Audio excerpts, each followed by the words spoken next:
Welcome, seekers of the paranormal. And listen in as we dive into the eerie and unexplained.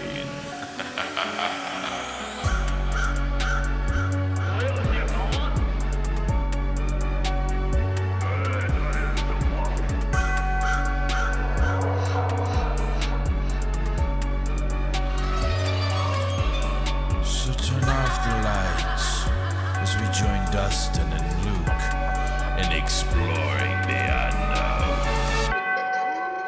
What's going on, everybody, and welcome back to another episode of Exploring the Unknown. I'm Dustin, I'm Luke. and we are your hosts with the most ghosts. Today we have Eric Altman. He is a Bigfoot paranormal investigator and director of the Pennsylvania Bigfoot Society. He has been part of many shows and documentaries, including Fright Club with the Ghost Brothers and Jack Osbourne, as well as Mountain Devil series and Modern Monsters. Unfortunately, during this episode, I was having some internet connectivity issues, so I was kind of there and not there at the same time. But it was definitely great talking to Eric. So you ready to jump into the episode, Luke? I am. Let's do it. Hey, Awesome. what's up? Hey, how you doing? Okay, how are you? Good. How are you? Good, thanks. Yeah, so tell us a little bit about yourself, man. Well, I've been a Bigfoot paranormal investigator, researcher for about 27 years now. I'm the director of the Pennsylvania Bigfoot Society, event organizer of the Pennsylvania Bigfoot Camping Adventure. I've been all over the country investigating cases and reports. I've been on multiple TV shows, documentary films, movies about Bigfoot. That's really about it. That's really cool. What kind of documentaries and TV shows? Most recently, I was on Paranormal Declassified on the Travel Channel, Fright Club with the Ghost Brothers and Jack Osbourne. Oh, wow. Filming next week for Beyond Skinwalker Ranch. Documentary films I've been on, I'm trying to think how many, I think 11 or 12 different documentary films. Several on Small Town Monsters, Mountain Devil series, volumes 1 through 3, Modern Monsters, Boogeymen, which was a TV show out of Canada. I was on an episode of that. Gosh, I can't even remember how many I've been on. It's been too many. But yeah, I've been on a bunch of them. That's wild. That's really cool. What part of Pennsylvania are you from? We're from Pennsylvania. I'm from just east of Pittsburgh, a little town called Irwin, Pennsylvania. Probably about 35, 40 miles southeast of Pittsburgh. Oh, okay. I know exactly where that is. So I'm familiar with that Irwin area. Yeah. Greensburg's my hometown. That's really cool. I'll have to definitely check out some of them shows. Ghost Brothers is probably one of my favorite ones. Yeah, it was episode 3 of the first season. They had me on for a segment on some sounds that I recorded in southwestern Pennsylvania on a guy's farm where he had a sighting the day before. We recorded some really unusual sounds the 2 nights after he had his sighting, and they showed that on the episode. So it was fun to talk to those guys. I'm good friends with them now, and Jack Osbourne as well. Oh, wow. That's really cool. That's awesome. Yeah, he's got a couple of different shows. Yeah, I guess when you have money, you can do whatever you want. Yeah, so how about you tell us some of your Bigfoot experiences that you had? I've had quite a number over the years. Like I said, I've been investigating cases for about 27 years all throughout Pennsylvania and some of the surrounding states like Ohio, West Virginia, Jersey, New York, Maryland. And I've had quite a number of interesting experiences. I can't say they were definitely Bigfoot because I never did see the animal that was in the woods, but on several occasions, I've heard high-pitched screams, howls, grunts, growls, mumbling. It sounds like something's trying to talk, but you can't decipher a language. I've heard the wood knocks. I've seen footprints on about a half a dozen occasions. Some that I can say were definitely not human prints, anywhere from 14 to 17 inches in length, with about 8 to 9 inches wide across the ball of the foot, about an inch and a half to 2 inches deep in the soil. And I found those have been found on several different occasions in different locations throughout Pennsylvania. Um, I could go on for days about some of the experiences I've had and things that I've encountered in the woods. There's just so many. Again, I can't say they were all Bigfoot, but some of them I'm pretty convinced that it was some kind of creature that's not known that we encountered. I've seen eye shine about 9 feet off the ground in a set of bushes that scared some deer pretty badly that had just crossed the roadway and behind the bush. I can share that experience with you if you'd like. That was a pretty hair-raising experience. So August of 2020, at the beginning of August, a group of other researchers along with myself went out to this area in southwestern Pennsylvania in Fayette County.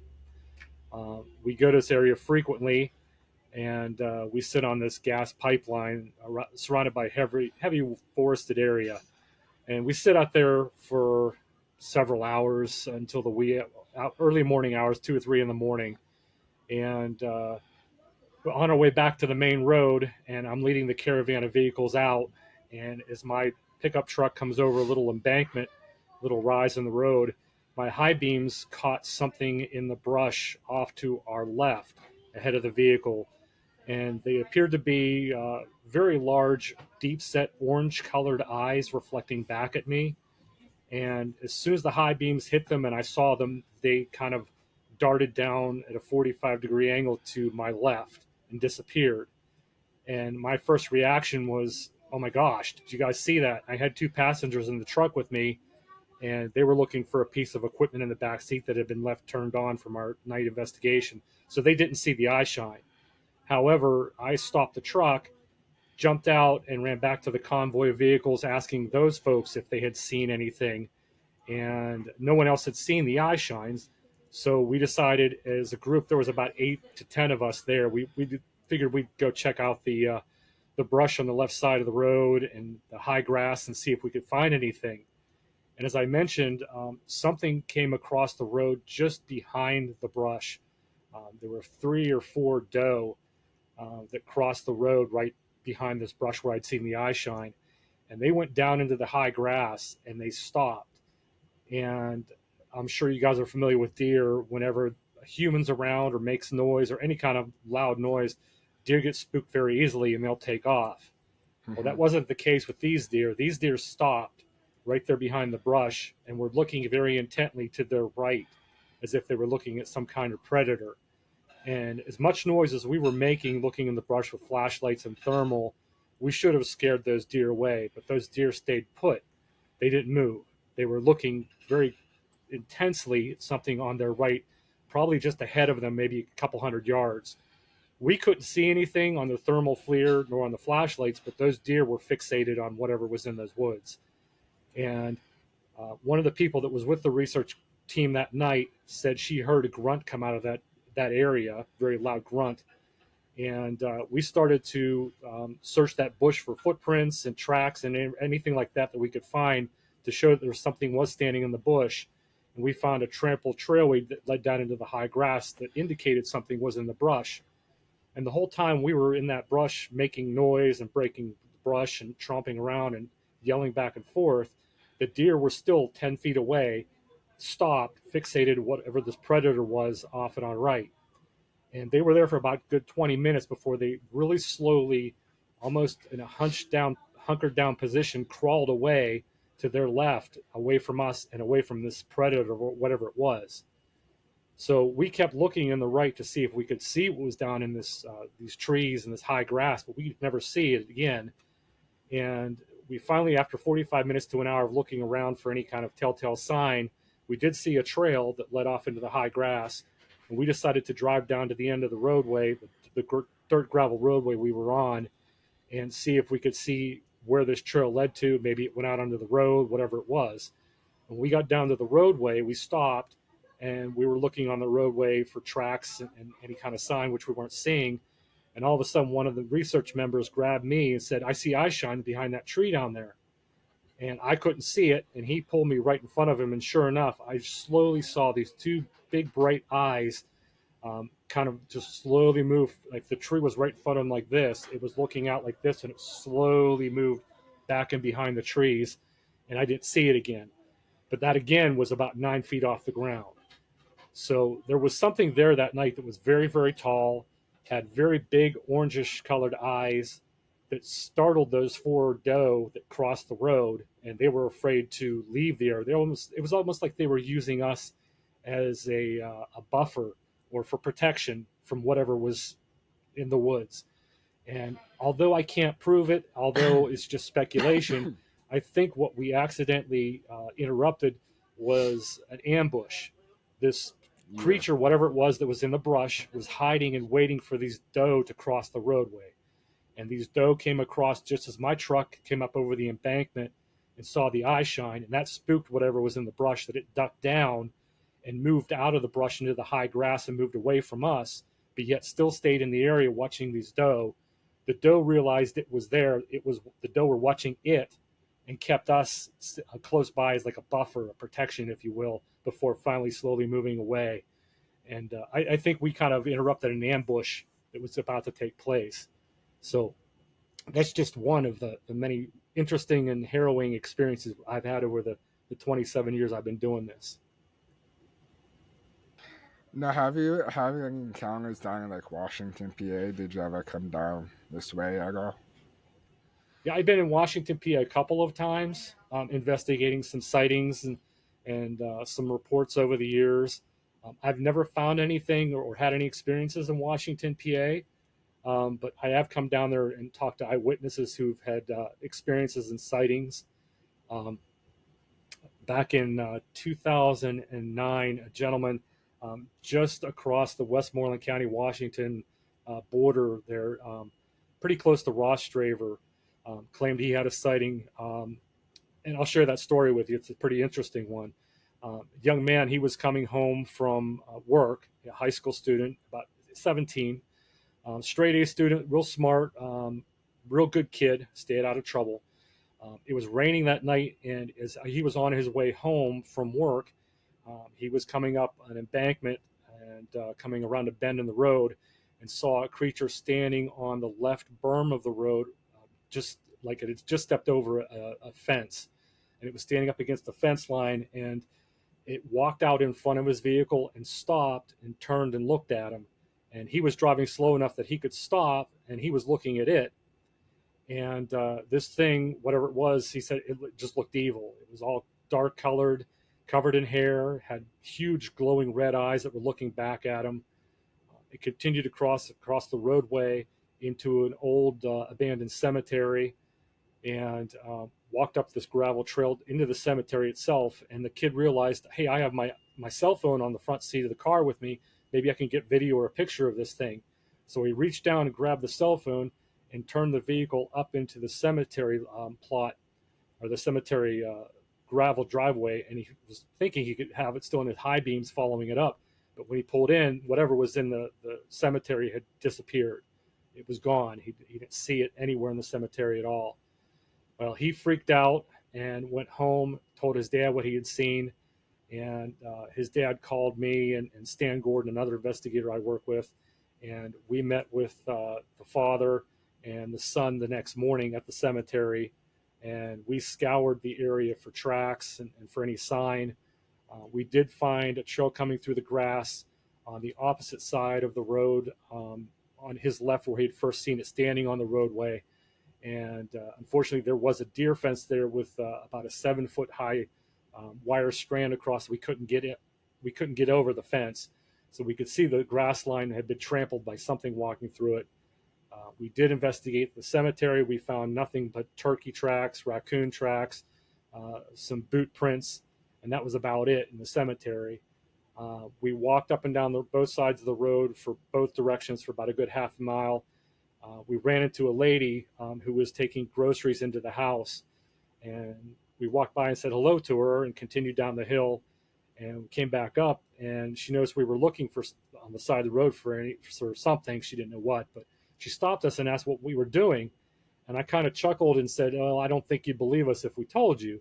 She said, "No, what are you guys up to?" I said, "Well, we're looking for Bigfoot tracks because apparently there was supposed Bigfoot sighting right up around the bend of your road here last night." And she said, "I wondered what was going on in the neighborhood because my dogs were going nuts in the house. They were running from window to window and barking and growling and really upset." And she said, "I never saw anything outside, but my dogs were upset for a while, then it took them a while to calm down." So it was kind of a neat corroboration where we had a neighbor who lived on that road about 4 or 5 houses down from around the bend where he saw his creature, whatever it was, cross the road. But someone else corroborated they had something outside they thought was a prowler. So that happened in 2009, 2010 down in Washington that we looked into and investigated. That's interesting. Now, you said you had a UFO experience. Can you tell us about that? Yeah, that happened in January of 2023. I have a couple of dogs, and I work from home. So periodically throughout the day, I let the dogs out back, and we have a fenced-in yard, and I walk up on the hill behind our house with them and let them do their thing. And it was about 3:30 in the afternoon, and I was standing on the hillside above my house, probably about 100 yards away from my home, and dogs running around. And I always watch the sky for hawks because my dogs are small, and I know that hawks kind of don't like small animals. They use them as predators or prey, I should say.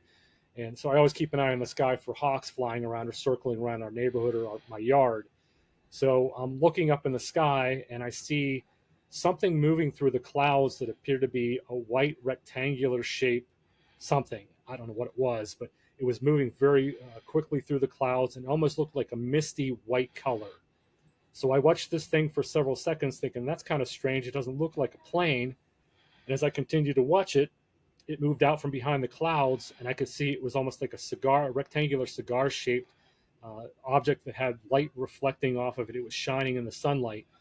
And it flew into another cloud bank, and I lost sight of it, and then it came out the other side. And I watched it for about 30, 40 seconds. It had no contrail. It had no wings. It made no sound.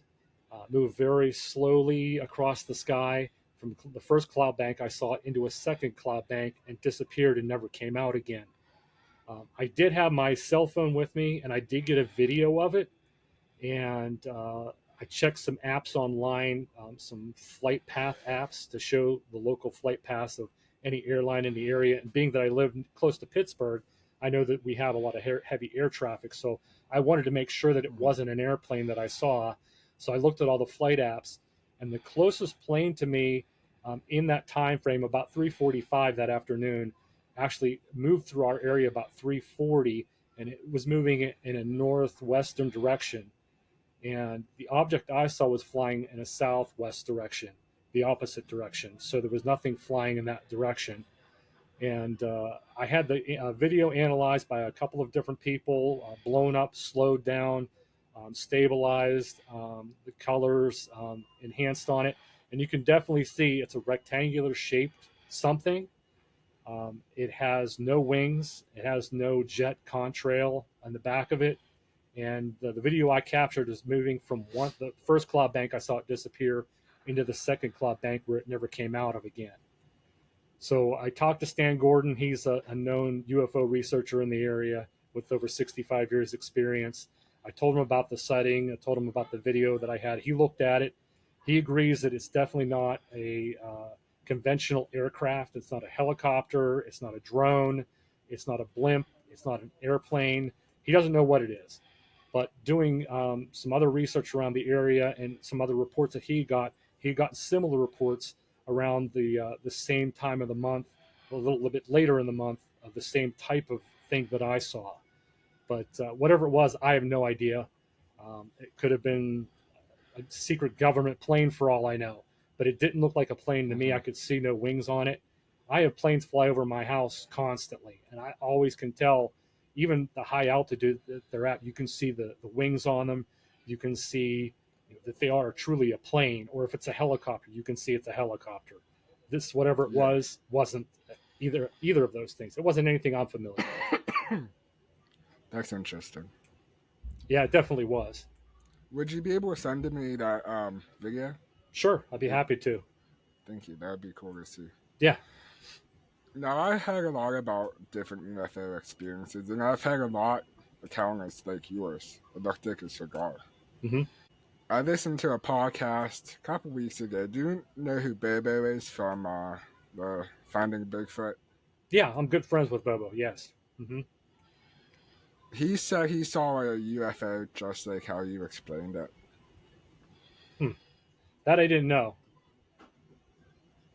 That's interesting. He was on some podcast I listened to. We listened to a lot of podcasts like this, and he was on one, and I found that interesting. Yeah, there's been a large number of UFO sightings, a very high number of UFO sightings, um, dating back to the 1940s. Um, about 4 or 5 years ago, I began to put together a newspaper collection of articles that I'd already previously collected, plus gathering some new information. I have about 10 or 12 huge binders of newspaper articles. And the first newspaper article I came across of UFO sightings in our area of Western Pennsylvania took place in Fayette County in 1945. So um, the article talks about people seeing silver metallic discs flying over the Chestnut Ridge in southwestern Pennsylvania. So I've been collecting newspaper articles about UFOs, Bigfoot, all kinds of weird phenomena in Pennsylvania. And these reports aren't just something that started in the last 10 or 20 years. They've been going on for decades, if not longer. Well, there's a UFO crash up near Somerset, PA. Kecksburg. I can't.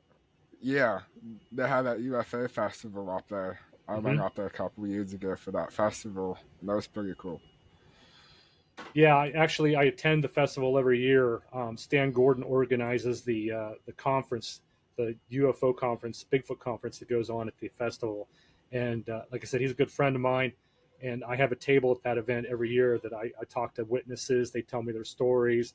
They share information with me about their Bigfoot experiences, their sightings, that sort of thing. It's a really cool festival. It's gotten bigger and bigger every year. I think they draw in anywhere from 5 to 10,000 people a year to the festival.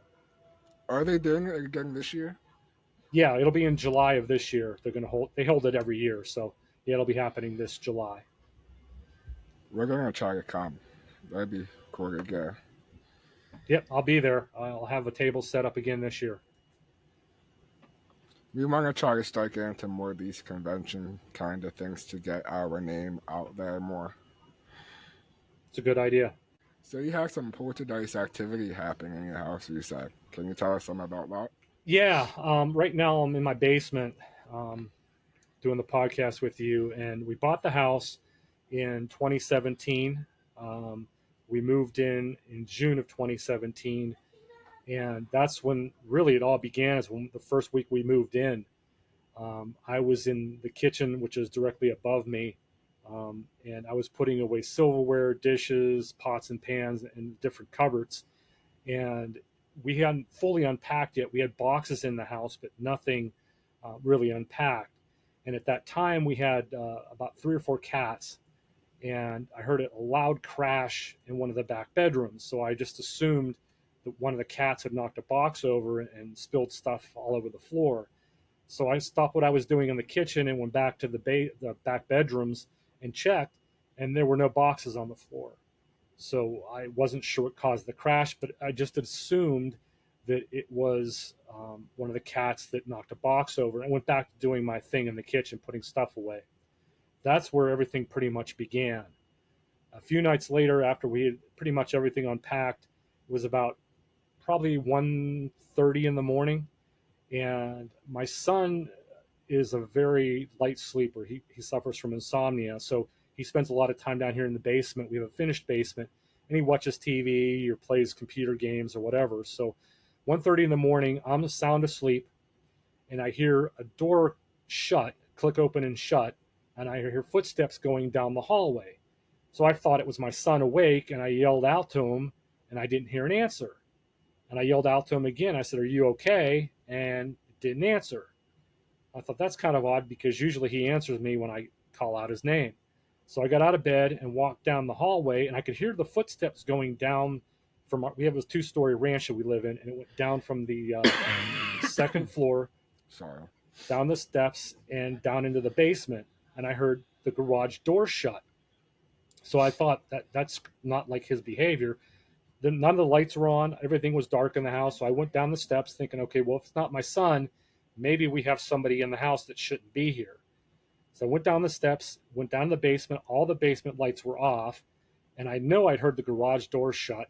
So I figured, well, whoever's in the house went into the garage.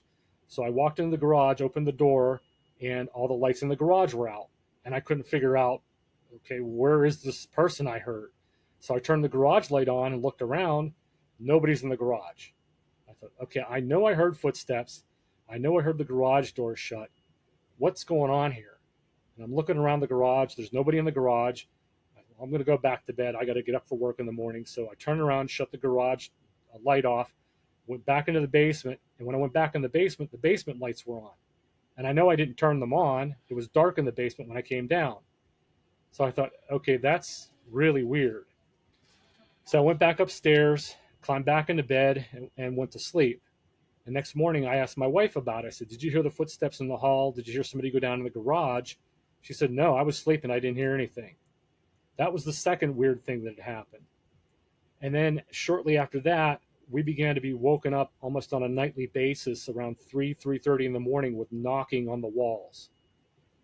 It would happen in a series of 3 or 4 knocks right above our headboard in our bedroom, to the wall to the right of my side of the bed.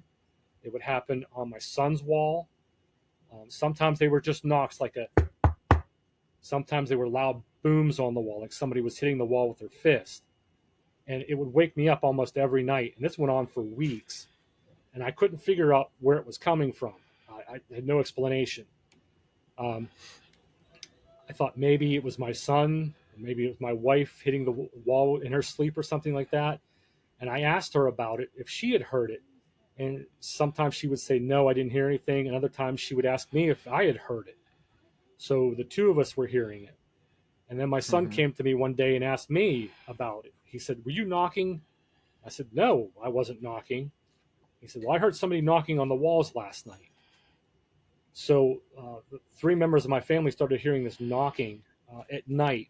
And this went on for weeks, as I said. And then things began to move around the house. Things began to disappear, like car keys. Or if I set my cell phone down somewhere and came back to get it, it wasn't where I set it down at. It would end up in a completely different room, someplace where I hadn't been. And just little small things started happening like this. And it began happening over a long period of time, almost 3 years this went on for, till about 2020 when it stopped.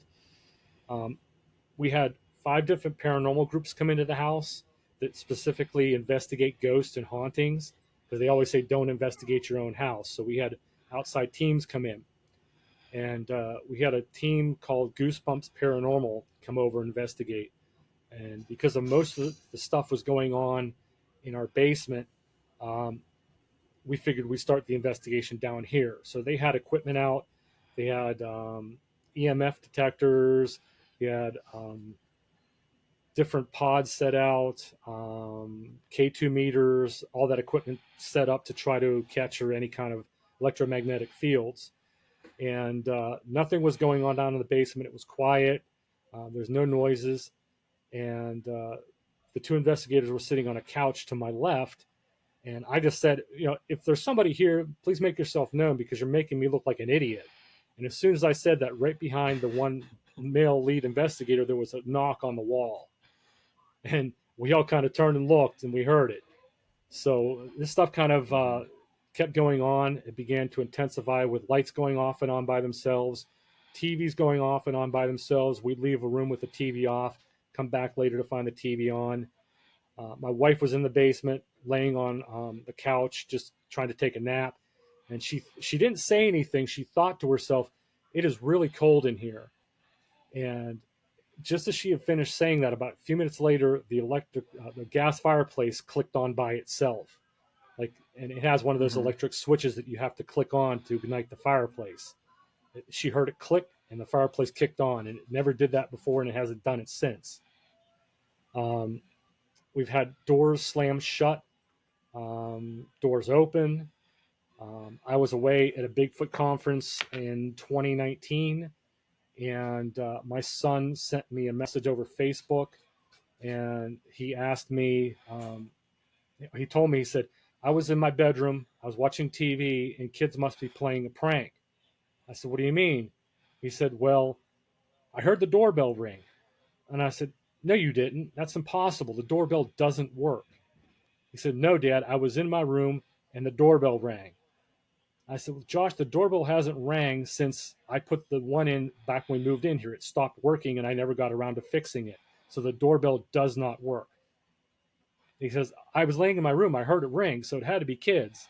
I said, well, let me check the video cameras outside. I checked the video cameras outside. Nobody on the videos. Nobody came up on our porch. I checked the doorbell when I got home. The doorbell still does not work. So he heard the doorbell ring from his bedroom, and the doorbell does not work at all. We've had recent activity in our house where we have, as I said, we have video cameras outside our house that watch our driveway and our backyard and our front porch. And I always check them periodically to make sure my truck's okay, or make sure there's no one in our front yard or anything like that. And I had the camera on, and it was sitting on the desk, and I heard what sounded like somebody whistling. I thought, that's kind of weird. So let me check the camera. I pick up the camera and look, and I hear the whistling, but there's nobody there. And I thought, okay, there's nobody on camera, but I'm hearing whistling, and I hear a little girl giggle. And I thought, that's really weird. So I turned the camera off, and now I have the camera set for motion detection. It'll send me an alert if there's any kind of motion out in the front yard or anything like that. So 3 days prior to this happening, I was up on the house hanging up or taking down Halloween decorations, and I had the ladder propped up on the house to hang some decorations. I was taking them down. And I'm sure you guys are familiar with the sound of a ladder. When you put a ladder against the house, it has that particular metal clanging sound. And you can hear, if you climb up the ladder, you can hear what it sounds up, that clank, clank, clank. Well, I got a message on my video, my phone from my video camera.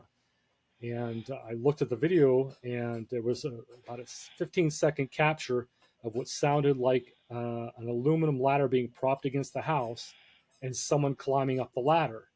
But yet there's no ladder outside. There's nobody outside the house, but you can clearly hear what sounds like somebody climbing up a ladder. That's It's just, interesting. yeah, just bizarre, weird activity that still goes on in our house. Matter of fact, we have another paranormal team coming in the next month or so to do another investigation because the activity is kind of ramped up. One of the most terrifying things that happened in our house that really has me baffled, my wife baffled, my son baffled, and people who've seen the video and the pictures, and I'll be happy to send them to you. This happened October 19th of 2019. We're all sound asleep in bed, and this huge crash happens in our kitchen. And I woke up thinking, okay, well, maybe one of the cats knocked something off the pantry or the counter or onto the kitchen floor. And my wife gets up, she says, I'll go look and see what it is. And she walks into the kitchen, and her first response is, holy shit. And I hear her, and I'm like, oh boy, there must be a mess in the kitchen. And my son hears her, and he goes out to the kitchen, and he turns the corner into the kitchen, lights on. You hear him say, holy shit, Dad, you better get down here.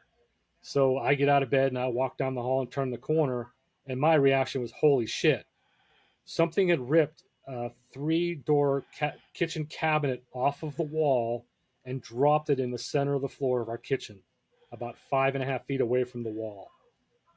Wow. It had to weigh, the cabinet itself had to weigh about 20 pounds, but there really wasn't anything in it except for some cat food dishes and maybe a couple of cans of cat food. It was pretty much empty. It was nothing heavy in it to cause it to fall. And had it have fallen straight down like it should have, it would have left marks on the counter. It would have scraped up the counter or left some kind of debris or something. This was actually 5.5 feet away from the wall, turned on its side, and dropped facing down. And it broke the cabinet into multiple pieces. And of course, we spent the next 3 hours cleaning up all the debris off all over the floor. And I'll be happy to send you video and pictures of that if you would like to see that as well. That was the most Yeah, harrowing thing that'd that be cool. That's interesting. yeah, that was the most harrowing thing that happened in our house, and that was in 2019. Something ripped the cabinet off the wall in our kitchen and dropped it on the floor. Oh wow. Yeah, me and my dad and his fiance, we all go paranormal investigator. We had some crazy stuff happen to us. Yeah, I'm not sure if I had something follow me home from someplace or what, because we did some checking on the history of the house. No one's ever died in the house. There's no confirmed deaths. We've had a couple of deaths that have happened on our street. A little boy got hit by a car about 8 houses up from us. A guy 3 houses down from us, he committed suicide on Halloween about 3 years ago. We've had some deaths in our neighborhood that have happened, unfortunately, but nothing in our house. And being a Bigfoot investigator, I do lecture at a lot of conferences and events. So when I go to these events, some of them are paranormal related. They have them at haunted locations like Pennhurst or the former Buffalo train station in Buffalo, New York, or the Mansfield Reformatory in Ohio, different haunted locations where I go and lecture. And I'm wondering, and some of the paranormal teams that have come here have wondered if maybe something followed me home from one of those places where I did an event at. And it's possible, I don't know. But we did have a paranormal a psychic medium come in here, and she did a house blessing and cleansing and on the property as well. Excuse me. And things have really quieted down since then. And we have a few times once in a while where things will act up and get a little active for a while, and then it'll die down again. But it wasn't like it was when we first moved in 2017 to about 2020. It was active where things were going on almost on a daily basis. That's crazy. Now, what's your theory on Bigfoot? Do you think he's a physical being, or do you think he's like interdimensional?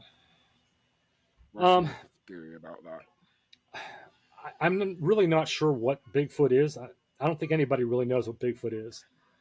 There are people Yeah. that speculate that it is just an undiscovered primate, an animal that has been yet to be declassified or to be classified. There are those who speculate that it's an alien. Who speculate that it's a spiritual being like the Native Americans did hundreds of years ago. There are people that believe that it might be interdimensional. Um, I kind of try to stay out of any particular train of thought as to what Bigfoot is because I really don't know. I don't have any answers to what this thing is. Um, there's too many unanswered questions um, about what Bigfoot is, where it comes from, why we haven't found a body yet, why we don't have conclusive proof of the animal existing. And some make people wonder that maybe it is truly an interdimensional being or a spiritual being or perhaps an extraterrestrial. Some say there is enough tangible physical evidence to show that it is a physical being. When I first started this 27 years ago in the field investigating, and I've been studying this phenomenon since I've been 10 years old, so I've been studying it for about 44 years now. I really thought this was nothing more than an undiscovered ape. And there are times that I still think that it's probably just an undiscovered ape, perhaps having abilities that we're not yet familiar with or able to understand. But there are other times that I've talked to some people I feel are credible eyewitnesses and experiencers who tell me things that doesn't make sense of what a typical animal would be able to do. So I try to keep an open mind. But yet I'm also skeptical on a lot of things. I try to be as objective as I can and as rational as I can, but I don't have any answers as to what Bigfoot is. I try to stay out of all the different camps, trains of thought of what it might be, because I simply don't know. Hopefully one day we'll have a definite answer, but I don't see us being anywhere near having an answer as to what Bigfoot is. Yeah, I just thought interesting to see what your theory was and what you thought. Yeah, I'm really not sure. Who knows at this point? It could be anything. Yeah. Whatever it is, it seems very intelligent.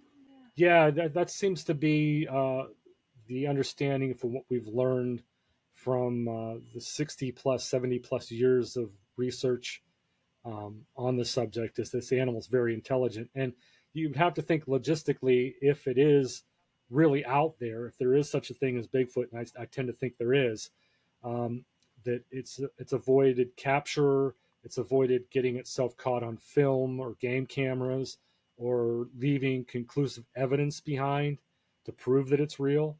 It almost seems like it knows that we're looking for it actively, and it avoids us at all costs. It's very leery of humans, stays away from us, avoids us, and does its best to leave as little trace evidence as possible. Yeah, it's I definitely think it's out there, but what it is, I have no idea.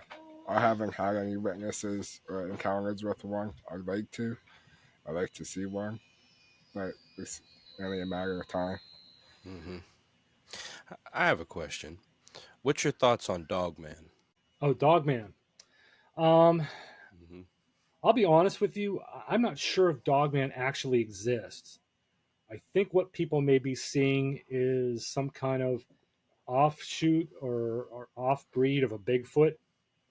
Um, that's just my take on it, because I've only had maybe one or two, three cases of reported Dogman sightings out of the 27 years I've been doing this. I've never seen any conclusive proof or anything to convince me that there's Dogman out there. I'm not saying there isn't, but I think if the people are seeing something they're calling Dogman, it's some kind of genetic offshoot of a Bigfoot. Um, that's what I think Hmm. maybe people are seeing, but I don't. It's physically impossible for dogs or canines to walk on their hind legs and remain on their hind legs. Now, I know dogs can be trained to walk upright, but only for a few steps. They're not built to walk on two legs normally. So people saying they see these dog men on two legs and running on two legs, it just doesn't sound normal to me. Um, I just don't think what people are seeing as a canine. I think it's more of a Bigfoot, some kind of genetic offshoot of a Bigfoot. That's just my opinion. Yeah. Do you have any other questions you want to ask, Dustin? I don't think so. It's kind of hard to ask questions when my audio is cutting out.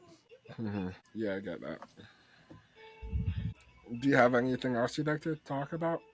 Yeah, if I can plug an upcoming event that we have going on, get the word out about it. We're trying to raise some money.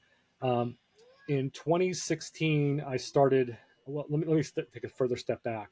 In 1999, I began hosting a Bigfoot event in southwestern Pennsylvania called the East Coast Bigfoot Conference.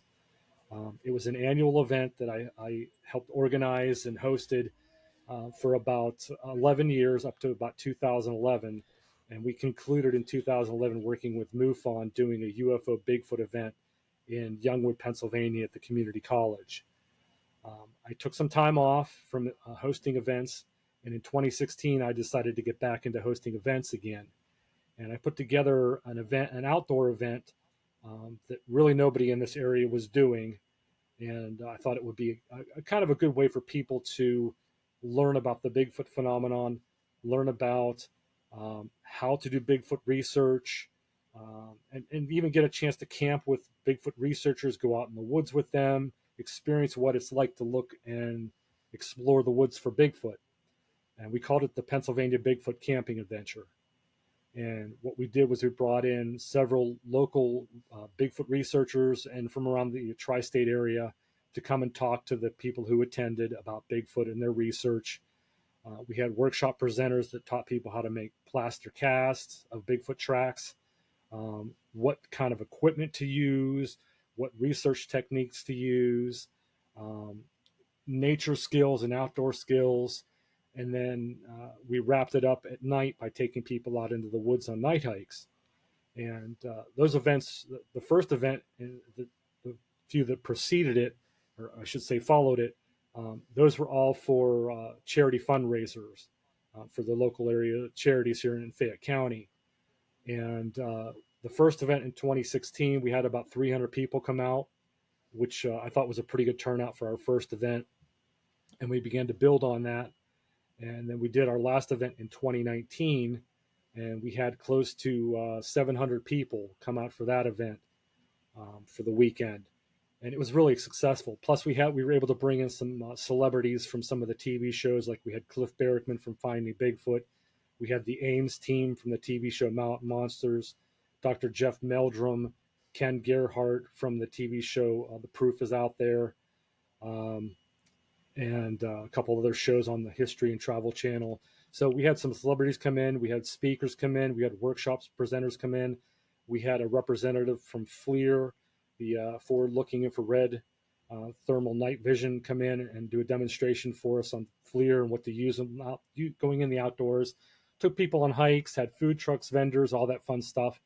And we raised some money for the local charity. So it was a pretty successful event. We had to take some time off because of COVID, but coming up in 2024, now that COVID's pretty much died down, we're going to host another Pennsylvania Bigfoot camping adventure. That's going to happen September 6th and 7th of this year in Fayette County at Farmington, Pennsylvania, at a place called Benner's Meadow Run RV Camping and Campgrounds. It's going to be a 2-day event, Friday and Saturday, September 6th, September 7th. We're going to feature 8 guest speakers who are going to be talking on Bigfoot, and we're going to have a well-rounded look at the subject. We have Kenny Biddle, who writes for Skeptical Inquirer magazine. He's coming as a known skeptic, going to be talking about why he thinks Bigfoot doesn't exist. And on the other side of the coin, we've got investigators who do believe Bigfoot exists. And they're going to be talking about why they think it's real and some of the research that they've done. We've got 2 workshop presenters coming in to talk about and to teach classes on how to track and make Bigfoot casts from tracks in the ground, how to search the woods and what to look for when you're out there hunting and hiking and camping, what to look for Bigfoot when you're out in the woods. We're doing the night hikes again, where people can go in the woods with us and look for sign and evidence and listen for any sounds or anything like that for Bigfoot. Once again, it is for charity. We're raising funds for a couple of local area charities in the area in Fayette County. And everything is going to happen, as I said, on September 6th and 7th of this upcoming year. And people can get tickets online by going to our website, which is Pennsylvania PA. It's PA Bigfoot Camping Adventure.com. And they can purchase tickets and join us.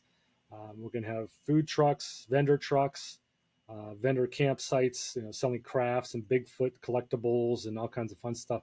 It's family friendly. A lot of the kids love to come out and join us. We've got Ronnie LeBlanc coming from Expedition Bigfoot. He's going to be joining us for the weekend. We've got Jeff Headley and Willie McQuillan from the Ames team from the TV show Mountain Monsters coming back. Ken Gerhardt from the TV show The Proof is Out There coming and joining us. And it's going to be a fun weekend.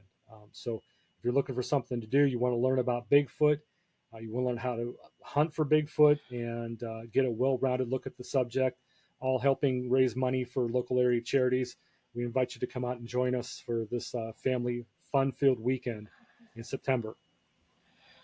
Yeah, I'd definitely be interested in coming out to do that. Yeah, absolutely. That sounds do you like have a lot a of fun. Facebook page about it or anything? Yeah, it's just simply type in Pennsylvania Bigfoot Camping Adventure, and you can find us on Facebook. We have a lot of posts there promoting the event, talking about who's going to be speaking there, a list of all the guest speakers, the workshop presenters, the celebrities. We're currently actively looking for vendors. We have about 15 right now. We have enough room for 30 total, so we have about 15 slots open for vendors. We are looking for food trucks if they want to come out and join us for the weekend and sell food. The last time we did it in 2019, our food trucks sold out. They did pretty well. And you're welcome to come out and hear the speakers, learn at the workshops, sign up for the night hikes, and go out in the woods looking for Bigfoot with us. And I will give a little clue away. I talked a little bit earlier in the show. Yeah. I talked about the eye shine incident that I experienced back in 2020.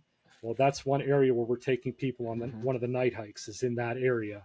So who knows what you'll run into out in those woods. You never know what you're going to find. So if you have an interest in Bigfoot and you want to learn more, then make plans for this September and get your tickets and come and join us. Definitely will. Definitely Yeah, have to look absolutely. into doing that. That sounds like a lot of fun.